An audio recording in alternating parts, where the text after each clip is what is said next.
Kisah berbagai keajaiban negeri. Al-Qadha'i mengatakan bahwa di antara negeri-negeri yang menakjubkan adalah Romawi. Diceritakan diameternya 20 farsakh. Di sana terdapat 8 pagar yang terbuat dari batu silika. Kota itu berada di atas pegunungan yang dikelilingi oleh Laut Asin. Menurut sebuah cerita, kota itu dibangun oleh jin untuk Sulaiman bin Daud alaihi wassalam. Di sekitar kota ini terdapat parit dari tembaga, dalam dan lebarnya berukuran 40 siku. Di atas parit itu ada papan-papan dari tembaga seperti logam pelapis perisai. Tinggi setiap papan berukuran 50 siku, lebarnya 20 siku dan tebalnya 2 siku. Dari awal hingga ujung kota ini mereka memasang tongkat dari kuningan. Di atas tiang-tiang itu diletakkan pipa saluran air. Di kota ini terdapat 4 menara yang terbuat dari emas merah. Setiap menara tingginya 100 siku. Menara itu terletak di sekitar gereja besar. Di sana terdapat tempat yang berbentuk segi empat. Di atasnya ada gesper dari emas. Mereka mengatakan tempat itu dihuni oleh seorang malaikat yang tidak pernah meninggalkannya. Di gereja tersebut terdapat mayat Petrus dan Paulus, 2 orang di antara sekian pengikut setia Isa alaihi salam. Keduanya diletakkan di dalam tabut dari emas, digantung dengan rantai emas di gereja ini. Di sekitar gereja besar tersebut terdapat 1.200 gereja yang ditempati oleh para pendeta. Gereja ini memiliki 28 pintu yang dilapisi dengan emas dan perak. Di sekelilingnya terdapat 1.000 jendela yang terbuat dari tembaga sebelah luar dari pintu-pintu kayu eboni. Di dalam gereja terdapat maidah atau alas hidangan Sulaiman bin Daud alaihi wassalam yang terbuat dari zamrud hijau. Tingginya 2 siku dan lebar 1 siku. Maidah itu diletakkan di atas 12 patung dari emas yang bermatakan yakut merah yang menyala seperti matahari. Adapun ciri-ciri kota ini adalah pasar-pasar dan jalan-jalannya diplester dengan pualam putih. Di sana ada sebuah batu yang di atasnya bertulis tulisan bahasa Ibrani. Apabila penduduk kota itu meletakkan gandum di bawahnya, maka batu itu menggilingnya dengan gilingan yang sangat cepat hingga menjadi tepung. Apabila gandum telah habis, maka batu itu berhenti. Keanehan lain yang terdapat di kota ini adalah setiap malam Ahad menjelang Paskah, di gereja besar itu terbuka sebuah lubang. Dari sana keluar tanah putih yang terus-menerus keluar hingga subuh. Apabila fajar tiba, tanah itu terhenti. Keistimewaan tanah ini adalah bisa mengobati orang yang tersengat. Penduduk di sana membagikannya dengan gratis. Apabila dijual, maka khasiatnya hilang. Keajaiban kota itu yang lainnya adalah sebuah batu yang hampar dari pualam hijau yang di atasnya terdapat tulisan dengan pena kuno. Barang siapa ingin mengetahui keadaan yang gaib, orang yang sedang bepergian atau musafir, atau yang sedang tinggal di sana, dia bisa datang ke batu itu dan tidur di atasnya. Dalam mimpinya dia akan melihat semua hal yang gaib dan lain sebagainya. Di sana juga terdapat keajaiban, yaitu sebuah batu. Apabila seseorang meletakkan kedua tangannya ke batu itu, maka semua yang ada di dalam badannya akan terkoyak-koyak selama kedua tangannya diletakkan di sana. Dia akan terkoyak-koyak. Apabila tidak cepat-cepat tangannya diangkat, maka ususnya akan keluar hingga mati. Keajaiban berikutnya adalah pohon dari kuningan. Di atas pohon itu ada sebuah patung burung dari tembaga. Apabila tiba masanya musim zaitun, burung itu bersiul dengan keras hingga semua burung piung yang ada di dunia berdatangan kepadanya. Masing-masing membawa zaitun di salah satu kaki dan paruhnya.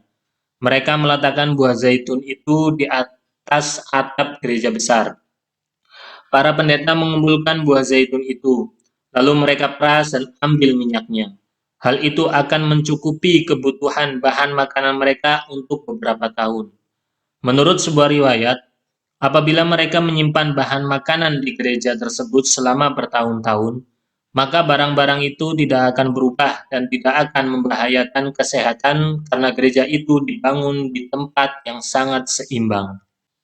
Kota berikutnya adalah Iskandaria. Al-Mas'udi mengatakan bahwa Iskandaria adalah salah satu kota terbesar di dunia. Ia dibangun setelah terjadinya topan oleh Mashrayim bin Bishr bin Ham bin Nuh alaihi salam. Setelah itu, kota tersebut mengalami kehancuran. Lalu dibangun lagi oleh Ratu Rukut. Hancur lagi, kemudian dibangun kembali oleh Iskandar Dzulqarnain. Hingga kota itu dikenal dengan namanya. Ibnu Abdil Hakam dalam cerita-cerita Mesir mengatakan, kota Iskandaria dibangun oleh Iskandar bin Qoltash al-Maqduni yang berasal dari Yunani. Menurut cerita yang lain, kota itu dibangun oleh Shaddad bin Ad. Masih banyak lagi pendapat yang lainnya. Salah seorang ulama mengatakan bahwa Iskandaria adalah Iromadzatil Imad yang diceritakan dalam Al-Quran yang agung. Iromadzatil Imad, yaitu penduduk Irom yang mempunyai bangunan-bangunan yang tinggi. Quran Surat Al-Fajr ayat 7. Diceritakan kota itu dibangun selama 300 tahun, dihuni selama 300 tahun, dan hancur selama 300 tahun. Ibnu Wasif Shah mengatakan, kota Iskandaria dibangun dalam 3 tingkat. Satu tingkat berada di atas tingkatan yang lain. Luas wilayahnya mencapai 12 farsakh. Ia dibangun oleh 1.000.000 pekerja atau tukang. Di sana dibuat tempat penggembalaan ternak dengan jembatan lengkung yang tersambung ke Sungai Nil. Ibnu Abdul Hakam mengatakan bahwa sewaktu mereka membangun fondasi Iskandaria, tiba-tiba dari laut ada sosok-sosok seperti binatang buas, serigala, anjing, dan babi datang ke tempat mereka. Pada malam harinya, sosok-sosok itu menghancurkan bangunan yang telah dibangun oleh para pekerja di siang hari. Mengetahui hal itu, para penguasa meminta kepada sebagian ahli hikmah untuk membuat sosok-sosok seperti yang muncul dari laut. Ketika sosok-sosok dari laut datang ke tempat itu, mereka melihat sosok yang serupa menghadang mereka. Melihat hal itu, mereka pun kabur dari tempat itu dan tidak kembali lagi. Ibnu Abdul Hakam menambahkan bahwa kota Iskandaria dibangun selama 70 tahun. Siapapun tidak akan mampu untuk memasukinya kecuali matanya dihalangi dengan bulu atau kain biru karena tembok-temboknya sangat putih menyilaukan mata. Pada malam-malam bulan purnama, di sana tidak dinyalakan lampu. Bahan bangunannya terdiri dari pasir-pasir yang bagus hingga tanah yang kasar. Diceritakan bahwa penduduk kota itu paling panjang umurnya karena udaranya sehat dan tanahnya baik. Iskandaria masih tetap seperti itu hingga ditaklukkan oleh Amru bin As. Al-Mas'udi mengatakan, para ahli sejarah berbeda pendapat tentang siapa yang telah membangun menaranya. Menurut satu pendapat, yang membangun menara kota Iskandaria adalah Iskandar bin Qoltash ar-Rumi.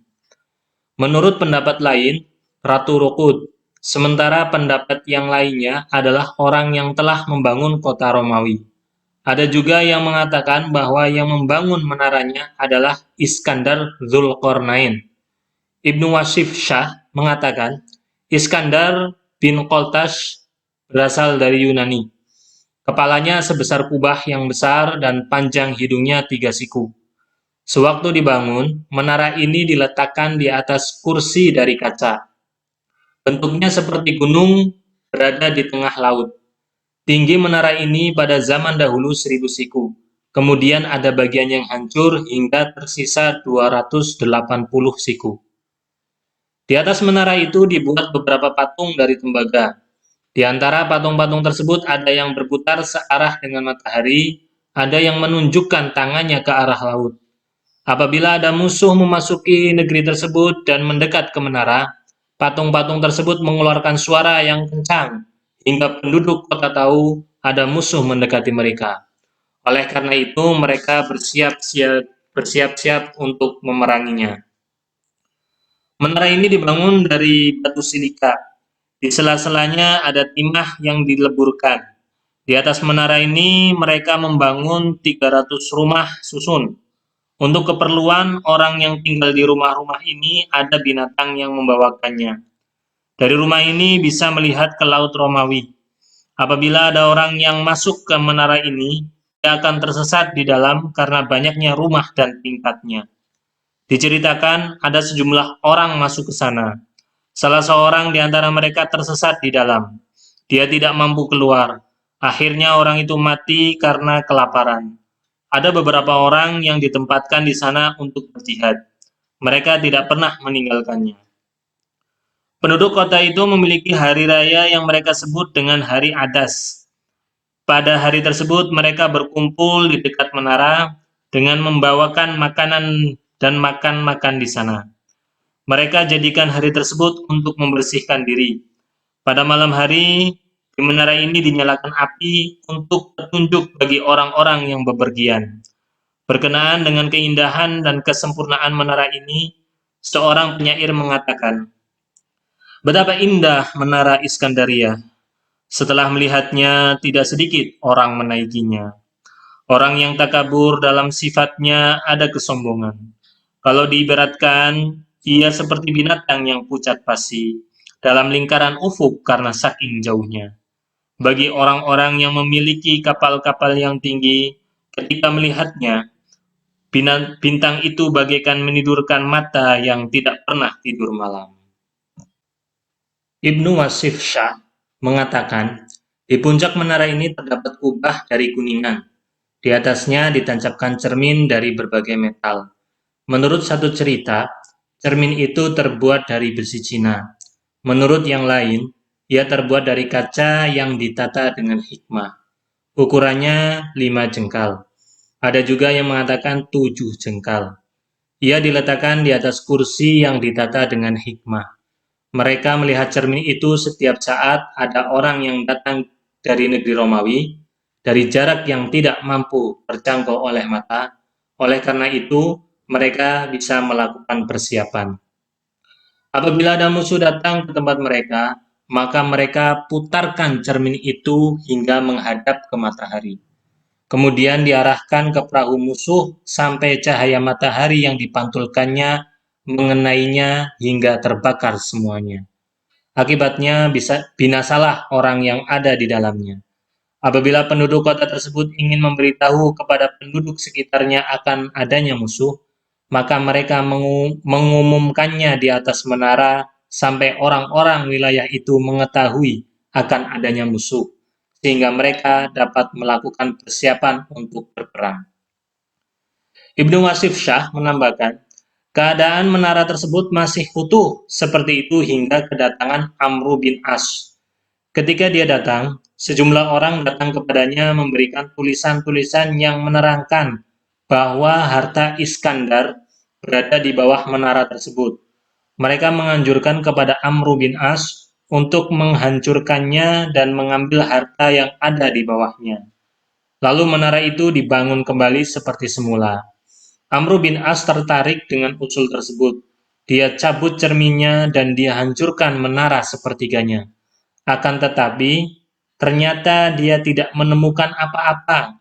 Maka dia pun tahu, usul itu hanyalah rekayasa untuk menghancurkan menara, menghentikan kegunaan cermin, patung dan manfaat-manfaat lainnya, serta menghentikan kemudorotan bagi para musuh. Setelah mengetahui hal itu, dia mencari orang-orang yang memberikan masukan untuk menghancurkan menara. Ternyata mereka telah kabur, sementara tipu daya mereka terhadap Amru bin As telah berhasil. Rekayasa tersebut berasal dari orang-orang Romawi. Selanjutnya, Amru bin As membangun kembali menara dan di atasnya diletakkan cermin seperti sebelumnya. Tetapi ternyata ia tidak berfungsi seperti semula. Menara kukuh menjulang di udara, tetapi tidak ada manfaatnya hingga tahun 179 Hijriah. Setelah itu terjadi gempa bumi yang sangat dahsyat hingga ujung menara jatuh. Sewaktu Ahmad bin Tulun berkuasa di Mesir, dia membangun sebuah kubah di atas menara itu. Ia tetap seperti itu hingga zaman Al-Zohir Iblis Al-Bunduqodari. Pada masa itu kubah tersebut jatuh, kemudian dibangun kembali dan di atas menara dibuat sebuah masjid. Itu terjadi pada tahun 673 Hijriah.